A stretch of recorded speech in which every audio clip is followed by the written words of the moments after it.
Identify the grammatically wrong part, মানে grammar হিসাবে এই বাক্যটার মধ্যে ভুল কী আছে। এখানে কি বলছে, সে entered into the room quietly, রুমের মধ্যে সে কী করলো, চুপচাপ প্রবেশ করলো। এখানে কোয়াইটলি আছে, কোয়াইটলি মানে চুপচাপ শান্তভাবে প্রবেশ করলো। তো এখানে ভুল কী আছে, এখানে ভুল আছে যে ইনটু কথাটা।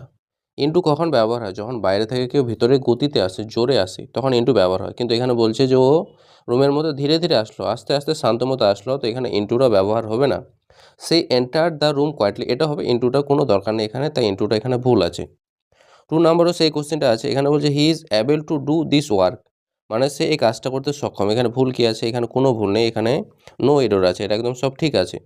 3 নাম্বারটা বলছে হি ইজ ফন্ড, ফন্ডের সঙ্গে সবসময় অফ হয়, তো ফন্ড অফ রিডিং নভেলস, সে উপন্যাস পড়তে খুব ভালোবাসে। 4 নাম্বারটা বলছে the plural form of medium, medium মানে কি মাধ্যম, তো এর প্লুরাল বহুবচন হয় মিডিয়া হয়ে থাকে। 5 নাম্বারটা হচ্ছে চুজ দ্য সিনোনিম বা অ্যানসিয়েন্ট, অ্যানসিয়েন্টটা এর আগেও করেছে, অ্যানসিয়েন্ট মানে হচ্ছে ওল্ড হয়, প্রাচীন, ওটা হবে এর সিনোনিম, অ্যানসিয়েন্টের সিনোনিম হচ্ছে ওল্ড।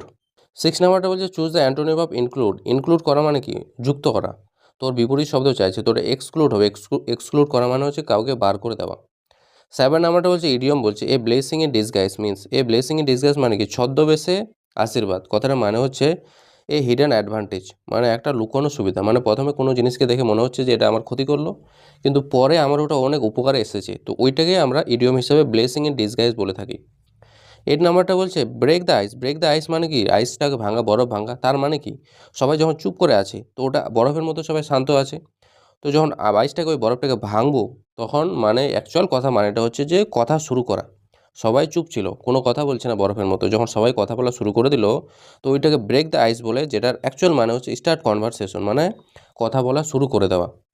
9 নাম্বারটা বলছে ওয়ান ওয়ার্ড সাবস্টিটিউশন আছে, a person who loves mankind, মানে একজন মানুষ যে অন্য মানুষকে বা সমস্ত মানুষকে ভালোবাসে, ওকে বলা ফিলান্থ্রপিস্ট, মানে পরোপকারকারী, যে অন্যের ভালো চায়। 10 নাম্বারটা বলছে ওয়ান ওয়ার্ড সাবস্টিটিউশন, এটাও আছে, a place where books are kept, একটা জায়গা যেখানে বই রাখা হয়, কোথায়, লাইব্রেরিতে রাখা হয়, তো লাইব্রেরি বলো ওটাকে। এবার এখানে একটা কমেন্টে কী আনসার হবে এটার, এখানে কোন জিনিসটাতে ভুল আছে এই আনসারটা কমেন্টে জানাও।